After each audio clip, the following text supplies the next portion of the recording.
Good morning, everyone. Today is Tuesday, April 27th, 2021. My name is Karen Bowden-Schatz, and I serve as Associate Pastor at First Lutheran Church in Onalaska, Wisconsin, and this is my morning musing. So today I wanted to talk a little bit about accountability and justice. Both words have been used to describe the verdict in the George Floyd murder trial, and it can be easy to call it semantics and then just move on.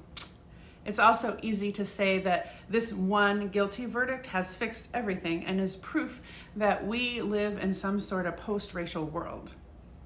But we simply have to read the news of the past week and know that neither of those things are true.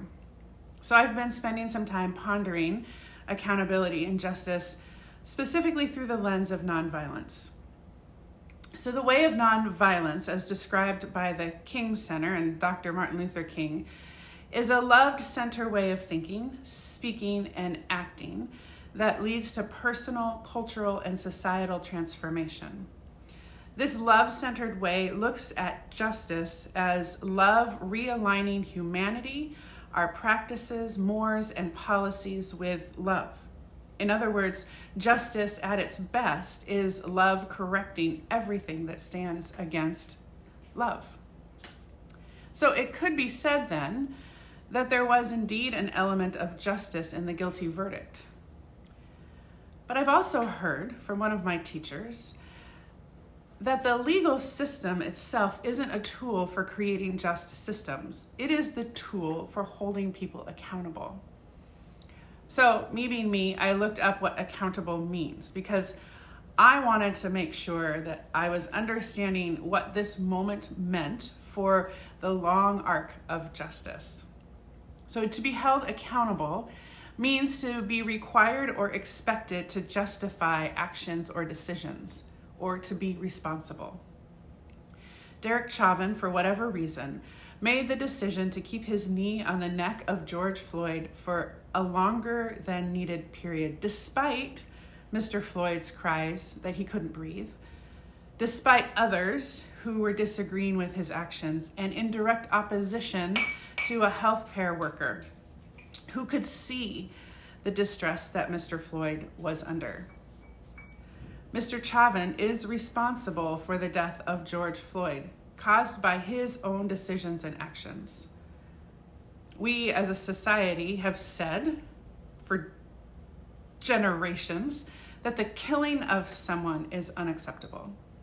Therefore, Mr. Chauvin's decision that led to Mr. Floyd's death mean there are consequences for Mr. Chauvin, and he is being held accountable for his actions and his decisions.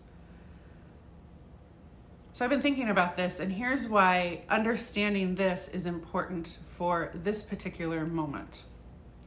For hundreds of years, we as white people, and acted and built systems that make the lives of Black people worth less than ours.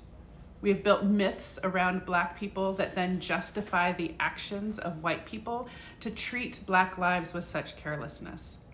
This has resulted in an incredibly high percentage of Black people being killed by police officers, and police officers being protected by laws and policies that don't hold them accountable for their actions and decisions that then lead to so many deaths.